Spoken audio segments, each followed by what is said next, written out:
G'day, hi and welcome. All right, I'm up by the wood pile by my cousin's place again. Got my uncle's snowshoes up there in the tree. These are really good snowshoes. They're the military ones. I can't see the cameras. Hopefully they're in frame. And there's a still in the tree. Chainsaw. I got a still. Still's very good. Those are really good snowshoes though. If you ever get a chance to get them at an army surplus place or something like that, they're like metal and stuff like that. So they're really good. So this is kind of the first day of spring officially, the 20th of March. I don't know if I'll post this video today, probably won't. But it looks pretty good. It really does. It really does. But I'm telling you, if I get off this trail, I'm going to go down to my freaking... Well, I'm probably going to go down further than what that poor deer's leg went down there. That's what that hole is. What I'm looking for now is just signs of where there might be dead deer from the wolf kills. And don't worry, I'm armed. I'll show you what I got with me today. A knife I don't carry. I haven't carried a knife in such a long time. I got my K-Bar Tanto here. So I'm ready for any sort of wolf action or whatever. Why didn't I bring the tomahawk? I don't know. First day, I just, I'm trying something different. You know what I mean? It's a new spring. I'm going to try a different type of thingamabobber to carry around and rant and rave with a knife in my hand. Makes me look more credible when I'm ranting and raving with a knife in my hand. I mean, I'm just saying. Anyway, but what I'm looking for is I can hear them yelling, the ravens and stuff like that, and this trail's not too bad, so I got to stay on the trail, but just the directions where I'm going to probably find all the deer carcasses once the snow goes. It doesn't look like much right now, and you probably won't believe me, but basically the snow is still 2.5, 3 feet deep here that I'm walking on. It's just my uncle's kept it open by trapping it down, but the second you step like there or there, you go up to your waist. That happened to me the other day. Like, it's very deceptive. It's very deceptive. If you were lost in this kind of in the bush like this, well, this is back property, not really the bush, but yeah, that's what it'd get you. You wouldn't be able to move. But also too, if you're stuck out in the middle of a field struggling, you'd probably have like a pack of wolves just come, oh look, here, easy meal, you know what I mean? Yeah, so and there's that bag of things. Bag of chips. Yeah, some fresh deer poop, that's a good sign. Maybe some of them poor buggers might have actually survived the winter.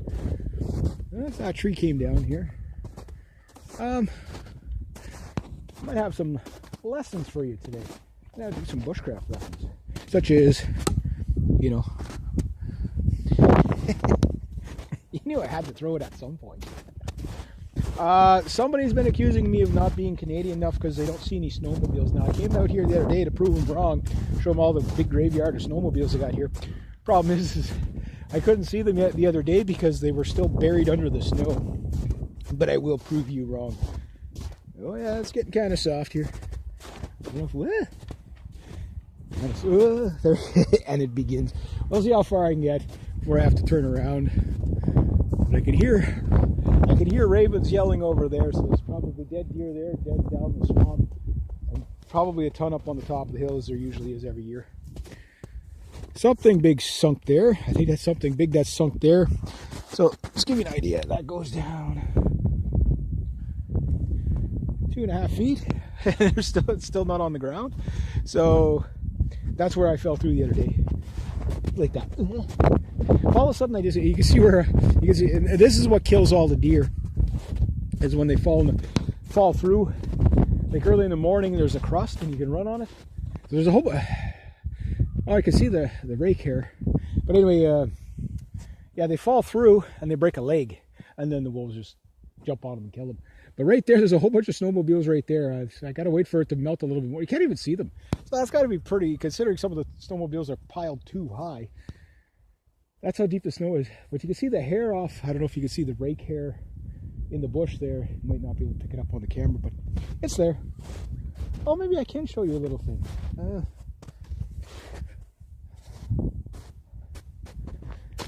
Okay, I'm good. Some places you sink, some places you don't. It's like you think you're good, and all it's like whoop, down you go, and you're up to your butt. Okay, see. There you go. I don't know if you guys can see that on the. I can't even see my camera here. Try to get the lighting good. Yeah, on the knife there, if it's focusing, you can see like that talcum. And that there is basically, that could save your life. Now, talcum itself, obviously, you know, you heard of talcum powder and stuff like that. And there's many trees that have it. But on what you call aspen down in the States, we call poplar up here. And you can see the whole hillside here is all pretty much that. Now, the sun right now, okay, is going to obviously rises in the east, heads to the west. We are, I forget what time it is right now. It's probably about close to 2:30 maybe, judging by the way the crow flies. If you spend enough time outside, I mean, I freak people out with this all the time. They would, I'm always within 10 or 15 minutes. I always seem to be 15 minutes fast when I predict the sun, the time by the sun. But you get out of practice after a while. But as long as I can see the sun, I can tell you what time it is, depending on the time of the year, right? During seasonal change, which is today, sometimes the problem becomes that it's like, because we just had the time change, stuff like that, so it throws you off. So you're still thinking the old time or whatever, you know, for daylight savings time or whatever. Yeah, I do that all the time with some of my friends. Just, they go, what time is it? I just look up and tell them what time it is. They're like, how would you know that? I said, well, it's where the sun is. You know, if you spend enough time outside, it becomes second nature to tell the time by the sun. Good tool to have. But getting back to the talcum. Okay, so we know that typically the sun is going to always travel on a more southern path. Okay, now going off that way there is west. Okay, that almost straight down that way is east. North, south. Okay, so coming from the south, moving to the west. Southeast to the west. So why is it important to know about the talcum? Well, I mean, how's that going to save your life? Well, the thing is that, and this is indicative of most plants and stuff like that, plants tend to head towards, you know, face towards the sun, right? But what you get, I'm going to try to find a better example, maybe that tree up there will be on the younger poplar, is on the sunny side of the tree, okay, which will typically be the south side, okay, that's where you get this buildup of talcum. Now, a certain size tree will shield the back of the tree, and the sun, you know, it'll be like a radius, but you can see right on the back of the tree, there's going to be like a more greener, there's going to be almost virtually no talcum on the backside of that, of that tree, okay, because the sun never hits it, you know, like ever. And because of that, well, what it leaves you with is a situation where the backside of the tree tells you what direction north is. So the you know, where it's not an exact science, but it can get you heading in the right direction. Like up to your knee. Come on, get me off the trail. I'm good.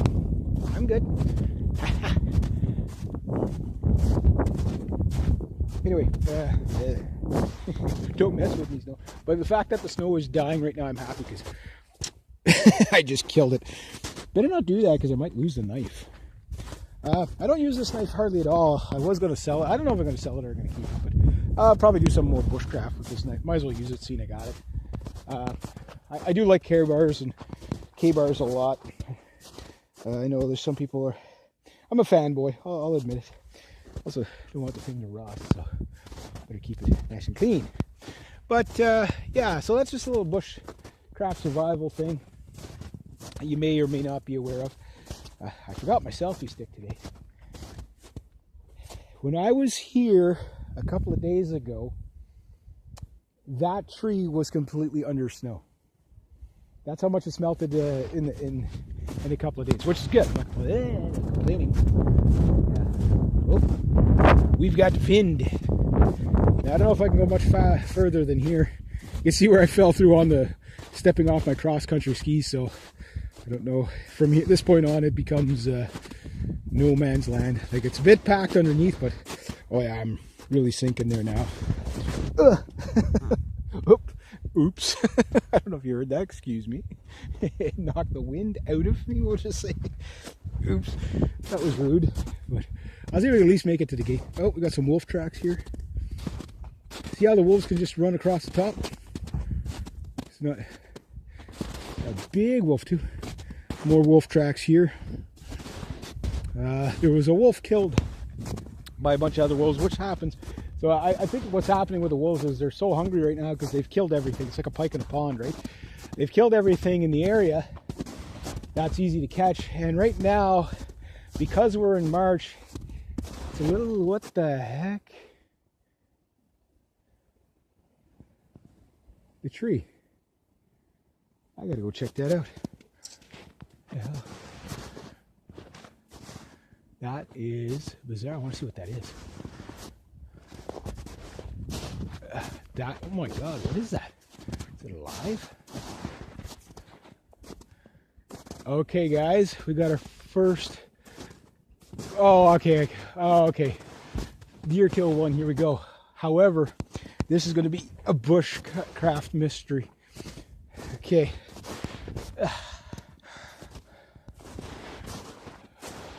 What the hell? This is like Twilight Zone stuff. I think I know what happened. I know exactly what happened here. If I suddenly just disappear, you'll know what happened. But if you can explain to me, okay, I'm out looking for dead deer carcasses, which this area usually every year produces something, and because there's a major deer bed around here. How does a deer hide get in the tree like that all chewed up? That's obviously a deer hide. There it is in the tree. Oh, I don't want to lose my boot this way. And this is how the wolves get you, exactly like that. Oh, you can imagine running full bore and then you fall through like that. Well, I'll tell you what happened to you. You'll snap a leg like a deer. And there's another piece of deer hide up on the tree here. That means there's a deer kill right here. I know what happened. My uncle probably found it and just had a look at it. So, oh yeah, there's deer kill one. Lost boot one.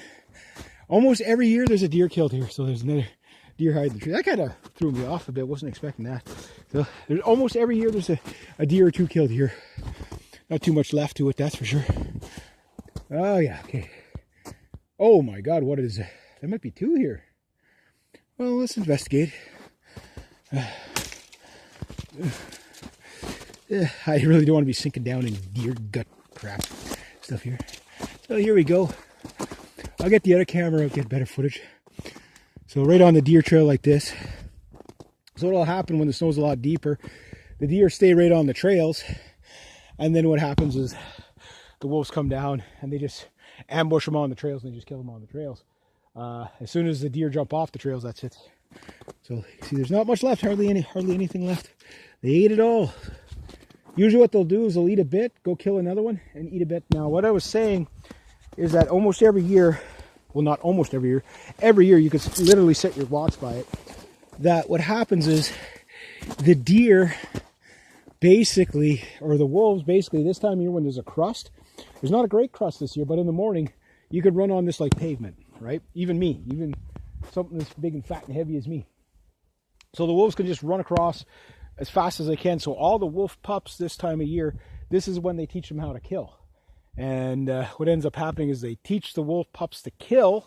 And when they do, they kill a deer and then they move on to the next. Because now is when it's easiest to kill the deer. Because what happens is, like I say, the deer get running, even on the crust. They get up to full speed and then they jump and then they go down, they snap a leg, and then the wolf pups can go in and, you know, the adult wolves will put the deer down for them and let the pups kill and they'll just kill deer after deer after deer, which then kind of, it's kind of how they learn, but it's also, this is probably right where it was killed right here, you can kind of tell. It's also why they starve to death, because then they end up killing so many deer. The average wolf will kill between, and this is per year, you get varying numbers between 23 deer and between 23 and 48 deer a year each. It doesn't look that it's been dead that long. Probably, well, could have been killed anytime this winter. Maybe it's just coming out of the now. But you can see the mess it makes, right? So yeah, it doesn't much go further there. But you can see the deer trail goes down in there. So this is wolf kill one. I can hear ravens shouting up there. So obviously there's going to be more. But anyway, yeah, there we go. So that's the first wolf kill. I'm going to bring out the other camera. It doesn't have good audio, but it has better visuals, so I'll give you some better footage. And there's some wolf poop right there. You can see the hair in the wolf poop. I'll get it on the other camera. It'd be better. So yeah, first spring outing there. Made it back to the gate. That's pretty good. That's good. And this is why I carry at least a knife with me. I don't know if three massive wolves came down the hill, I don't think there'd be much. At least they wouldn't enjoy the meal. I'd probably kill them enough to enjoy the meal, but they'd probably have me dead in like 4 or 5 seconds, literally. Like literally, they would kill you that fast. They could probably take down a deer in 10, 15 seconds and just rip it apart. Because they just rip you apart guts first, and then by that time they just pounce on you and you're done. You know, it's like it's worse than Pac-Man, but with wolves. But that's why you got to keep wolves in check too, because they're starving now, and other wolves are moving around, moving into each other's territory, and the big wolves will kill the other dominant wolves, and then they'll take over that pack. And somebody found a dead wolf there not too long ago, and that's what happened. Most likely, the other wolves ripped them up pretty good, and it doesn't take much. I mean, these are powerful animals. They're very, very powerful animals. They got to eat. I get that. But if you don't keep them in check, bad things happen. They starve to death. The prey starve to death. That's why I'm totally against wolf relocation programs and all these. You get all these kind of university student types that, oh, we're going to save the wolves all that. It's like they don't understand that if you don't save the prey, there will be no predators. I'm for deer relocation programs. You have too many deer in your area, relocate them where the wolves are. Don't bring the wolves to your area. You just expand the problem, right? You put nature out of balance when you do that a lot. So just my take on things.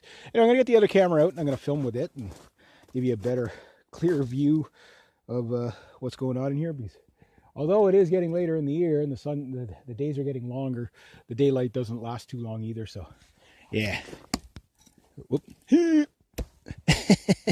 There we go. And it begins. I'm not going to abuse this knife like I did the other one, but going to have some fun with it. Anyway, there we go.